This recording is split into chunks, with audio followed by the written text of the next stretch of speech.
शेतकरी मित्रांनो नमस्कार. शेतशिवारच्या एका नवीन व्हिडिओमध्ये मी अगदी आपलं मनापासून स्वागत करतो. तर आता आपण काही सॅटेलाइट इमेज बघणार आहोत आणि मान्सूनचं प्रिडिक्शन करणार आहोत की आता बरेचसे जे IMD आहे हे म्हणत होते की मान्सून लवकर येणार, परंतु त्यांनी सुद्धा सांगितले की आता की 10 जूनच्या नंतरच महाराष्ट्रामध्ये अपेक्षित आहे. तर आता तुमच्या स्क्रीनवरती दिसत असेल की एक रिमेल नावाचं चक्रीवादळ जे आहे हे पश्चिम बंगालला उद्या किंवा आज संध्याकाळी धडकणार आहे. तर याचा इफेक्ट म्हणजे या ठिकाणी चांगल्या पावसाला सुरुवात झालेली आहे आणि महाराष्ट्रावरती वाऱ्याचा वेग वाढलेला आहे आणि टेम्परेचर सुद्धा भरपूर वाढलेले आहे.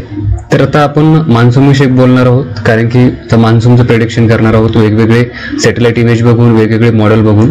तर जे GPS मॉडेल आहेत काही ते महाराष्ट्रामध्ये 10 जूनपर्यंत पाऊस दर्शवत नाहीत. जसं की आता हे तुमच्या स्क्रीनवरती तुम्हाला दिसत असेल की बरेचसे जे मॉडेल आहेत हे आपल्याला 10 जूनपर्यंत पाऊस दाखवत नाहीत. जसं की फक्त केरळ आपलं हे जे पश्चिम घाट आहे या भागामध्ये आपल्याला पाऊस दर्शवत आहे.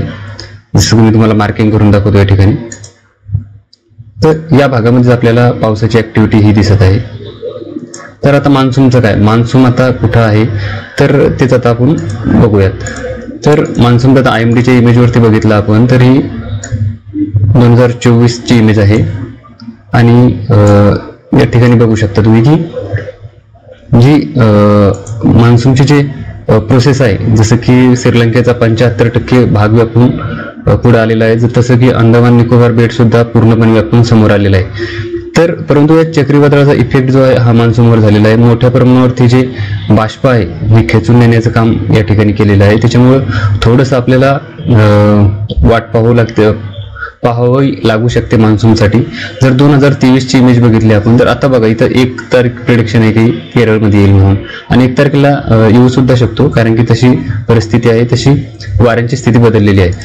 त्यानंतर 2023ची सॅटेलाइट इमेज आहे. तर या ठिकाणी तुम्ही बघू शकता की 2023 मध्ये लेट आला होता, जवळपास ऍक्च्युअल डेट आणि या डेटमध्ये फरक आहे बघा. 7 जूनला श्रीलंकेमध्ये आला होता आणि त्यानंतर जे आहे केरळमध्ये जे आहे जवळपास 9 जूनला आला होता. केरळ जे आहे ते 9 जूनला व्यापलं होतं 2023 मध्ये. तर आता आपल्याकडे 1 महिन्याचा डेटा आहे पूर्ण. एका महिन्यामध्ये पाऊस कसा असू शकतो, जवळपास 20 जून पर्यंतचा डेटा आहे. जसं की याच्यामध्ये थोडेफार बदल होऊ शकतात, परंतु 20 जून पर्यंतचा डेटा आपल्याकडे आहे. जसं की ही इमेज आहे आता 23 मे ते 30 मे पर्यंत, परंतु आपल्याला महाराष्ट्रावरती कुठेही ऍक्टिव्हिटी दिसत नाही. थोडीशी हा कोकणाचा भाग सोडला तळ कोकणाचा तर जास्त ऍक्टिव्हिटी आपल्याला दिसत नाही.